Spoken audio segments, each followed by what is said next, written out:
మేము మొన్న సండే రోజు మేడారం సమ్మక్క సారక్క జాతరకైతే వెళ్ళాము. ఇప్పుడైతే ఇక్కడ ఇదైతే మొత్తం గట్టమ్మ తల్లి దగ్గర మేమైతే ఆల్రెడీ 10 డేస్ అయింది కదా జాతర అయిపోయి.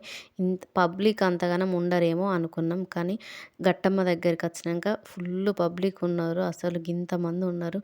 10 డేస్ అయిపోయింది కదా మళ్ళీ ఇంతమంది ఉన్నారేంది అనుకున్నా నేను. కానీ మేము వెళ్ళింది సండే రోజు కదా, అవి పిల్లలు గిట్ల ఉంటారు కదా, అందుకే మళ్ళీ వీకెండ్ ఉంటుంది అందరూ, అందుకే చాలామంది ఉన్నారులే మళ్ళీ అనుకున్నాం. గట్టమ్మ దగ్గరనైతే కాలు పెట్టడానికి కూడా సందు లేదు, అంత పబ్లిక్ ఉన్నారు. ఇక మేడారంలో ఎంతమంది ఉంటారో అర్థమైపోతుంది గట్టమ్మ కాడ చూడగానే. గట్టమ్మ కాడ ఆగి దిగి కొబ్బరికాయలు కొట్టుకొని దర్శనం చేసుకొని మేడారం వెళ్ళే ప్రతి ఒక్క వేకులు గట్టమ్మ దగ్గర ఆగి మొక్కుకొని దిగి కొబ్బరికాయలు కొట్టుకొని దర్శనం చేసుకొని మేడారం అయితే స్టార్ట్ అవుతున్నారు. ప్రతి ఒక్కరు ఇక్కడ ఆగుతారు. అట్లనే మేము కూడా గట్టమ్మ దగ్గర ఆగి కొబ్బరికాయలు కొట్టుకొని మొక్కుకొని గట్టమ్మని దర్శనం చేసుకొని అయితే మంచిగా మేము కూడా మేడారం అయితే స్టార్ట్ అయినాం. మేడారం దగ్గర అంత ట్రాఫిక్ అయితే ఏం లేదు. ట్రాఫిక్ ఉంటుందేమో అనుకున్నాం కానీ ట్రాఫిక్ ఏం లేదు. మేము బస్సులు వెళ్ళే దారి నుండి కాదు, మేము వెహికల్ వెళ్సే మార్గం నుండి మేమైతే వెళ్ళినాం. బస్సులు వేరే నడుస్తాయి కదా, మేమైతే వెహికల్ వెళ్ళే దారి నుండి అయితే వెళ్ళినాం. ఇదైతే సమ్మక్క దర్వాజా చూడండి. ట్రాఫిక్ అప్పటికి కొంచెం ఉన్నది, అంతగానం ఏం లేదు కానీ జస్ట్ నార్మల్ అట్లున్నది.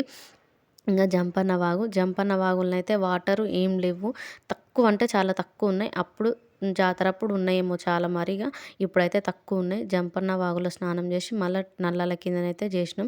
అట్లా జంపన్న వాగులో కూడా చేసి మళ్ళీ ట్యాప్ల కిందనైతే స్నానం చేసి ఇంకా దర్శనానికి అయితే పోయినాం. చూడండి ఎంత పబ్లిక్ ఉన్నారో అసలు.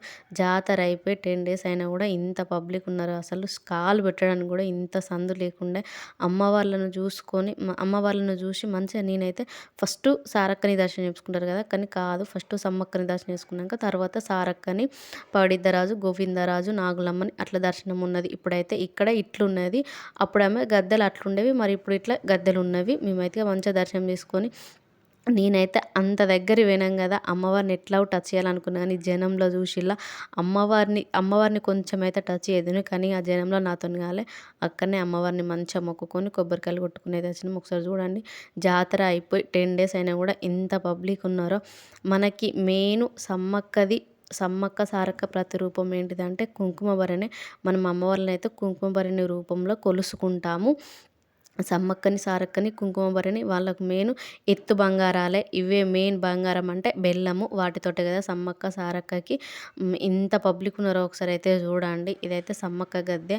అమ్మ అసలు ఇంతమంది ఉంటారు నిజంగా అనుకోలేదు. ఎందుకంటే ఆల్రెడీ జాతర అయిపోయి 10 డేస్ అయింది కదా, తక్కువ ఉంటారులే అనుకున్నాం. మేము ఎర్లీ మార్నింగే వచ్చినాం కానీ అంత పబ్లిక్ ఉన్నారు.